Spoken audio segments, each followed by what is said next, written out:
had to go back and watch them. I had Martha Reeves and the Vandellas in my head. It started with Jimmy Mack, and then I went and okay, what year did it go? 66. Okay.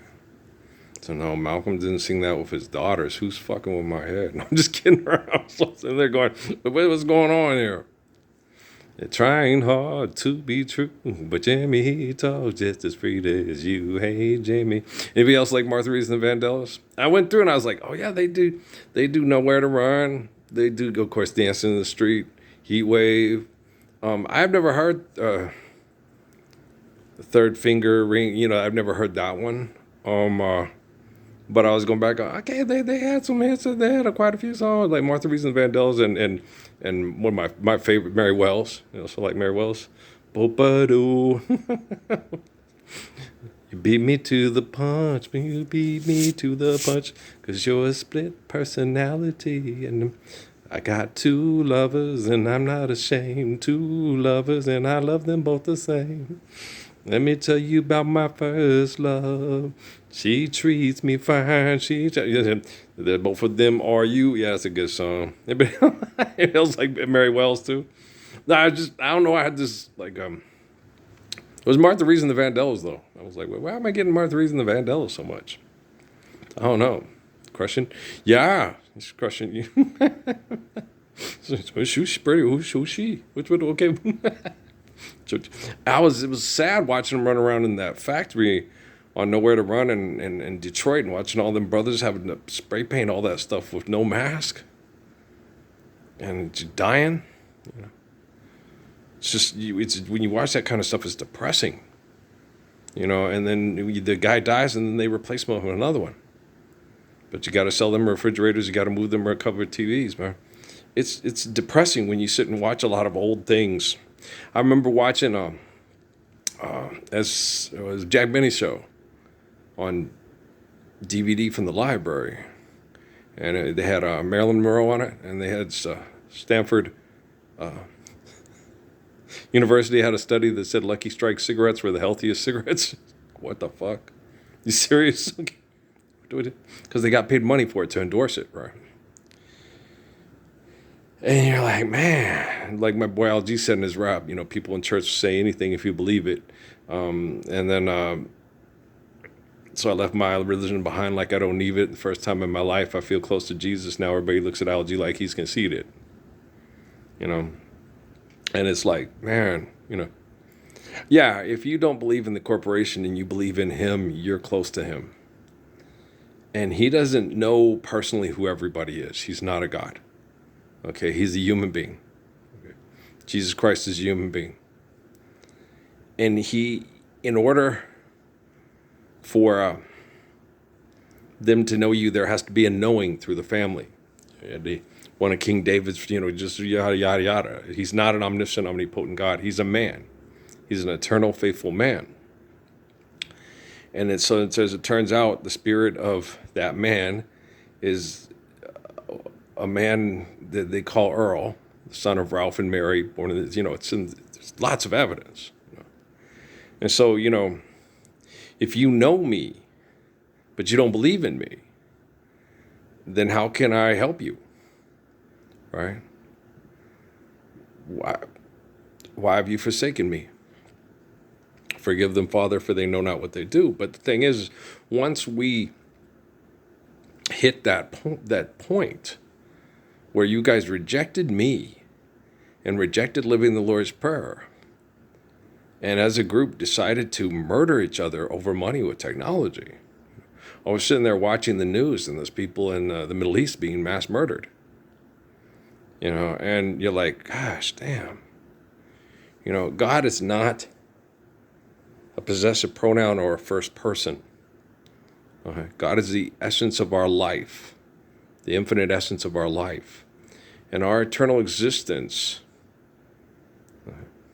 in these physical bodies and life sacrifice, like it says in Revelation, depends on us being obedient to what is needed for us to continue to love one another through the life sacrifice. Right? Like I've said, and I'm not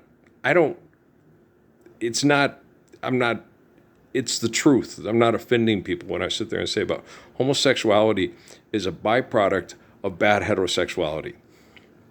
Okay. If you just have to examine it. Okay.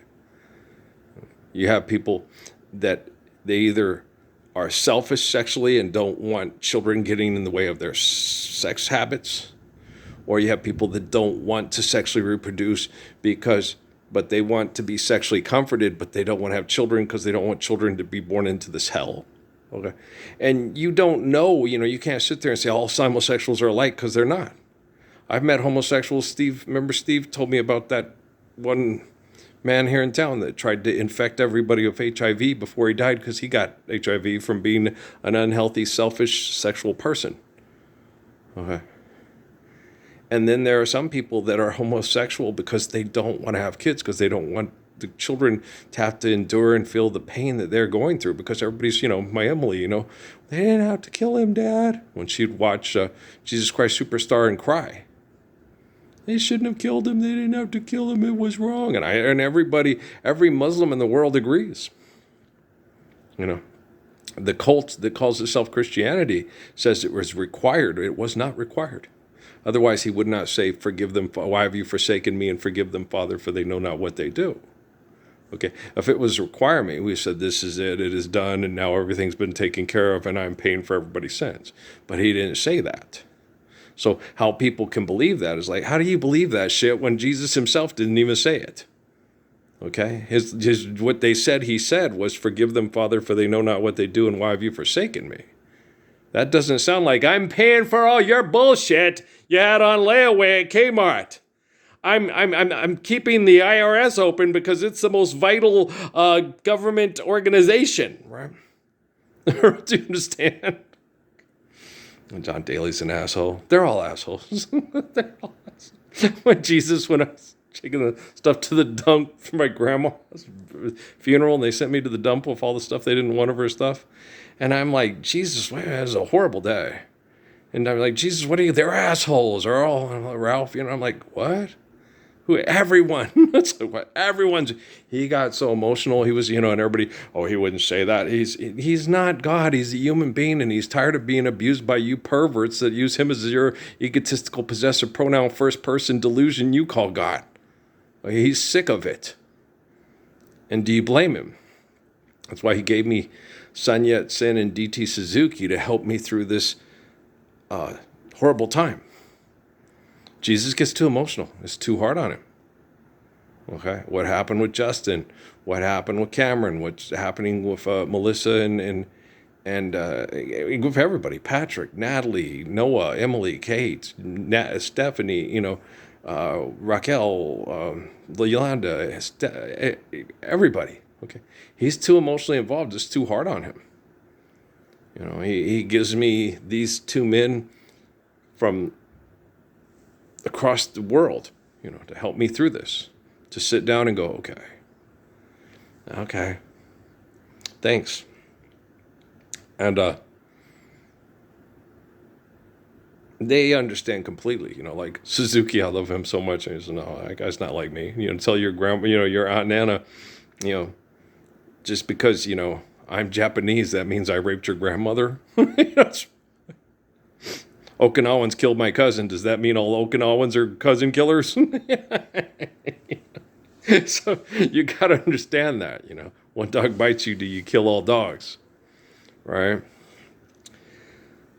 So you guys got to understand how to be a more intelligent, compassionate, beautiful person. I'm going to be doing this the best of my ability. I was tuned out on all this stuff, and Suzuki, Sun Yat-sen goes, do what you need to do. And but don't feel that you have to. And I'm like, okay. That's the important thing. Right now you feel you have to do stuff. And there was a time when there was this man named Brett Favre. And he was playing quarterback in the NFL with this kid named Ty Detmer. And he would do certain things, and Ty Detmer would ask him, why'd you do that? And he goes, because I can. And Ty Detmer's thing was, why don't you make the good play instead of the spectacular play? And me, I'm more like Ty Detmer. I'm going to make the good K and plus Black Packer play, but you punch me in the teeth and call me a spick and then try to, abuse me and cheat to win. Prepar's going to be what he just kicked. Oh, god damn. He just picked off all my casters and ran him back. He played defense. Coach put me in at cornerback. He gonna throw that pass. I'm gonna take it back the other way and tell him, could you do this? Did you see this coming? Because I was that type of person. Used to drive people crazy. Possum. I was the fastest human being ever clocked that they ever clocked. I jumped higher than any other person ever jumped. Okay, when I was 15 years old. And then at Mayfield, I was 16. So I ran faster than Carl Lewis ever ran in his life when I in basketball tennis on grass when I was 16 years old. And I jumped higher than Michael Jordan ever jumped. And, old Converse, I think it was Converse. I don't know, was it Nikes? I can't remember what I had. I liked Converse because I liked Dr. J and Bill Russell. But I jumped over Chris. Yeah, I jumped higher than Michael Jordan or any of those guys ever jumped. I was 15 years old. Yeah. 15 and 16. I had done things that grown men do better than any of them had ever done in their lives or ever will do. Okay. 15 and 16. I do things because I need to, not because I want to, and not because I can. I can do it, but if I don't need to, I don't want to. I don't want to humiliate you. I don't want to abuse you. If something needs to be done, Earl will get it done. And this is how I do it. This is how I do it. And Kate's favorite song. Want to hear "Do It, Daddy"? do it. But yeah, I don't know why. That was interesting. It was fascinating me. I had to go look it up. I was like, did the oldest daughter of Malik sing this with his? No, this was 66. He had already passed away. I don't know where this is coming from, but I'm getting Martha Reeves and the Vandellas, She was such a tiny. She was like, what's her face? Diana Ross. They were so tiny. Tiny women. Just absolutely tiny. Well, my law was that way. She was a tiny little girl. And, she was just so tiny. Because my law, when we were dating, she was 5'2" or 3.5. And she was 95 pounds, so maybe 100 pounds. Because she was a little bitty girl. Okay. And Miriam was shorter. Miriam was 5'1", but Miriam was about 125 pounds. Yeah. Maybe 130, something, It didn't bother you. I'm fat. You ain't fat, girl. So there ain't nothing fat about that. Damn. You're not fat. Like with my little Edna. Oh my gosh. Tifa says he's got boobs. I never forget that because I didn't say it, but that was what I was thinking. Boobs. Oh my God, there's this wonderful voice with these breasts. And then she looked under that. She was 4'10". Then she looked under that little thing. I had seen her before when I worked at Christown. And she looked under the little, we had at Circles Records in Phoenix, they had these racks on top where we set the hot product up in the cases with the alarm cases. And she peeped up under that. I was like, oh my gosh. I was like heaven, Yeah, me and her had that. Me and Rocky had a good charisma. Me and Miriam, once we got together, we had a good charisma. Me and Law, she stared me down and we had a good charisma. But me and Edna, it was like, bam. I had watched her. She was a little short and compact and fully figured. The girl from Christown Mall goes walking, and as she's walking, she was that girl. Even the women remarked to the charm she possessed. She custom made bathing suits for rich people and modeled them because her body was so wow, and her face, and she was so. But it wasn't all that. It was the kindness and the respect and the love that she showed other people. That's what made her so beautiful. It's meant to last. It's jealousy destroys it, and people shouldn't be jealous. They should just love. Then you'll be as beautiful as the flower girl in the bathing suit in Phoenix. Tifa says, good old Tifa. Okay, guys, I love you. All right, peace.